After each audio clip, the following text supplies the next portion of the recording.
everyone. Today I'm going to show you how to do a cartoon portrait, and I am inspired by myself to do this. I'm going to do a self-portrait. If you don't want to do a self-portrait, that's okay. If you are doing a self-portrait, it is helpful to have a mirror that you can look at to kind of choose parts that maybe work for your face specifically. It's really up to you though. If you don't want to do self-portrait, that's fine. So when you're creating a cartoon portrait, a lot of things are simplified. There aren't as many details as you would see in real life. So for example, you can't see all my individual strands of hair. It's more of a shape of the hair. And in the eyes, you can't see my irises, just the pupils. You know, the eyebrows here are just a line. The mouth is showing more of a facial expression, but you can't really see my upper lip and my lower lip. So when you're doing this, you're gonna want a pencil and a black marker. I'm actually just gonna use the black marker, and if you're comfortable with it, you can do that too. That's typically what you would see a cartoonist using, is the black marker to create the black lines. And then I'm gonna color with crayons. You can use whatever you have, but you wanna make sure that you have your skin color and your hair color within it. So I'm gonna use crayons because I know I have those colors with that, but markers or colored pencils would work fine too. So when you get started, you're gonna start with a face shape. So if I look in the mirror, I notice my face shape is a pretty long oval shape. So I'm gonna go with this one here because that is what most closely looks like my face. When you make the face shape, you want it to be about the size of your hand if you're working on a piece of paper that's like a copy paper or a printer paper.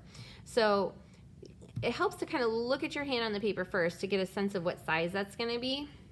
And then you can go in and add it. And you can see there it's kind of about the size of my hand.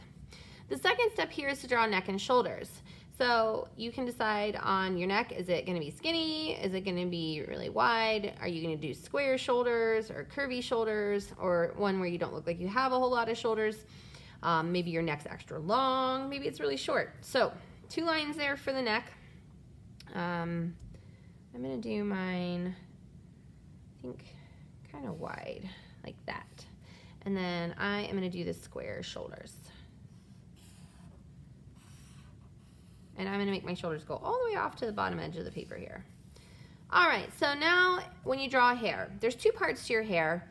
The part where you show what your hair looks like along the edge of your forehead, and then the part where you kind of show the back edge of your hair. So when you're doing the hair along your forehead, you have to figure out if your hair parts. Mine does, mine parts and goes to the sides. Or if you have hair that comes straight across your forehead, or maybe you even have hair that comes down because you have bangs. And then is your hair curly or is it straight?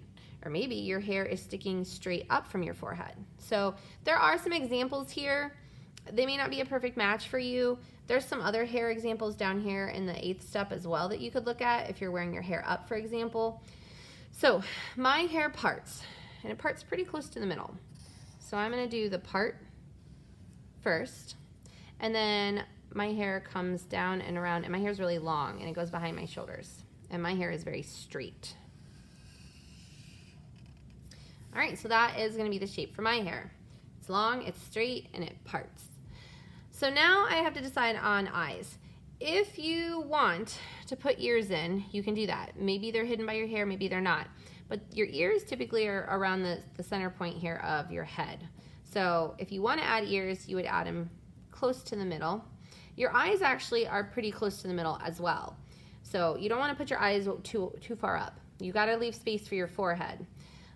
So right around the middle here is where you want to kind of stick your eyes and your ears. So I actually tuck my hair behind my ears, so I'm going to show them. And then I can use that to help me with my eyes as well. So for eyes, you can see with cartoons a lot, you show expression and feeling a lot with the eyes and the mouth. So, you know, these types of eyes are going to make you look a little bit more angry. The other eyes, this one kind of looks a little angry. These look maybe tired a little bit. These ones look surprised. So some of them show kind of more of an expression if you want to do that. Others don't necessarily. Others are just looking kind of straight at you. You're not really seeing an expression as much. So I'm going to do the eyes that are just kind of looking straight on. So it's a curve and then a circle, and I am going to color that in. So a curve, kind of like a rainbow, and a circle is filled in. And you can add things, like if I wanted eyelashes on that, that's fine. You can also show your eyebrows, which isn't necessarily showing you that on the eye step if you wanted to do that. So you can change it around and kind of combine different styles here as well. All right, so after the eyes, I'm gonna go in and find a nose. My nose is fairly round overall, so I'm gonna do one, I think, I kinda like that one. I'm gonna do that one. So it kinda comes down and then curves around. And then my mouth, again, I can show an expression. It could just be smiling, or you can make it look like you're scared, or you're screaming, or you're surprised, or you're sad. You can do all those different kinds of things. So I'm gonna do, I think I'm gonna just do kind of this basic one here that's sort of the smile. Actually, wait, I'll do this one. So it starts with a curve and a line and a line, and then there's an upper lip and a lower lip. All right, so then in the 7th step here, you wanna think about clothing. So you can look at what you're wearing for the day, or maybe you have a favorite shirt you like to wear. It might have a pattern on it, or a picture, or it might even have words on it. So I'm actually wearing a striped shirt today, and some of the stripes are really close together, and then some of the stripes are really far apart. So I'm gonna show that in my picture. Kind of like that. And then the last thing is, are there any other details that you're gonna show in your picture? For example, maybe you wear glasses, or you have freckles. Maybe you have some jewelry on. I happen to have earrings on today.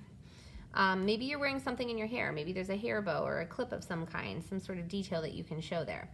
So once you've got all those things sorted out, then you're ready to switch to coloring. So the first 2 things that I always focus on when I color are my skin color and my hair color. And I try to find the things that are closest to me. So my hair color is a pretty dark brown, and then, you know, it is a cartoon. It's probably not gonna be an exact match, but when you're looking at colors, obviously you wanna get one that's as close as you can find. So I'm gonna use this color. I think this will work best for my skin. And then when you color the skin, you have it on, if you have ears, your ears would be a skin color. All of your face would be, even the nose, but you would wanna color around the eyes and around the mouth. And then your neck is also a skin color. For hair, you've got your hair color here. If you made it like more of a shape than a line for the eyebrow, you might color it in with the hair color as well. You might also have lips like I do here, so you might be able to find sort of like a lip color that works for you. And if you drew the iris in your eye, for example, if I went back to this one here and decided I wanted to show this part, then you might be able to show your eye color as well in that iris part. In this one though, I don't have the iris, it's not there, so I am not going to be showing my eye color there, but I can show my lip color. And then whatever colors you want to make the shirt that you're wearing as well. So in this one, I have just one thing left here. My eye color is a blue color, kind of a lighter blue color. So I think this one would actually work pretty well.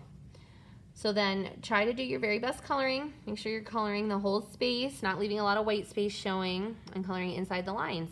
And there you have it. You have a cartoon portrait. I hope you have fun. I'll see you later.